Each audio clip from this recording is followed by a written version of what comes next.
खुतबा number 116 आप अलैहिस्सलाम के खुतबे का एक हिस्सा जिसमें अपने असहाब को नसीहत फरमाई है। बिस्मिल्लाहिर्रहमानिर्रहीम। अल्लाह ने पैगंबर सल्लल्लाहु अलैहि वसल्लम को इस्लाम की तरफ दावत देने वाला और मखलूकात के आमाल का गवाह बनाकर भेजा, तो आप सल्लल्लाहु अलैहि वसल्लम ने पैगाम इलाही को मुकम्मल तौर से पहुंचा दिया। न कोई सुस्ती की और न कोई कोताही। दुश्मनाने खुदा से जिहाद किया और इस राह में न कोई कमजोरी दिखलाई और न किसी हीले और बहाने का सहारा लिया। आप सल्लल्लाहु अलैहि वसल्लम मुत्तकीन के इमाम और तलबगाराने हिदायत के लिए आंखों की बसारत थे। Allah deputized him, the Prophet, as a caller towards truth and a witness over the creatures. The Prophet conveyed the messages of Allah without being lazy and without any shortcoming, and he fought his enemies in the cause of Allah without being languid and without pleading excuses. He is the foremost of all who practice piety and the power of perception of all those who achieve guidance. अगर तुम इन बातों को जान लेते जो तुमसे मख्फी रखी गई हैं और जिनको मैं जानता हूं, तो सहराओं में निकल जाते, अपने आमाल पर गिरिया करते और अपने किए पर सरोसीना पीटते और सारे अम्वाल को इस तरह छोड़कर चल देते कि न उनका कोई निगहबान होता।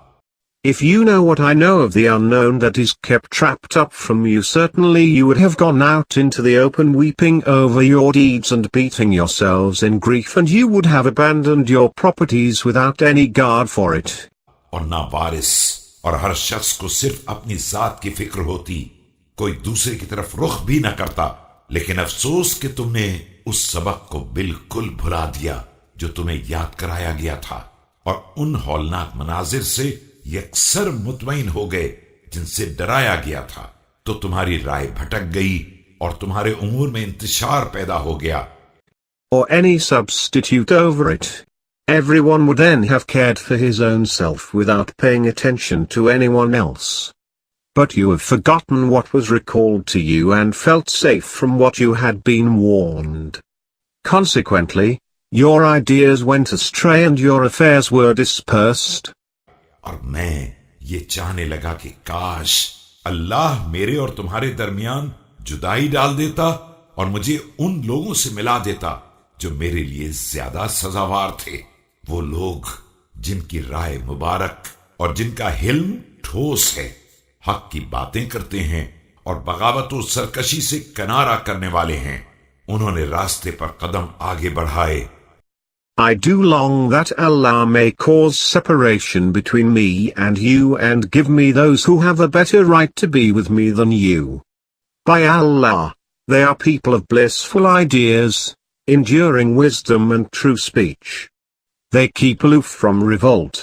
और राह रास्त पर तेजी से बढ़ते चले गए, जिसके नतीजे में दायमी आखिरत और पुरसुकून करामत हासिल कर ली। आगाह हो जाओ कि खुदा की कसम, तुम पर बनी सकीफ का वो नौजवान मुसल्लत किया जाएगा जिसका कद तवील होगा और वो लहरा कर चलने वाला होगा, तुम्हारे सब्जे को हजम कर जाएगा और तुम्हारी चर्बी को पिघला देगा। हाँ ए अबू वज़ा, कुछ और? They trod forward on the path of Allah and ran on the high road. Consequently, they achieved the everlasting next life and easeful honors. Beware. By Allah, a tall lad of swinging gait from Banu Saqif would be placed over you. He would eat away your vegetation and melt your fat. So, Abu Wazza, is that all?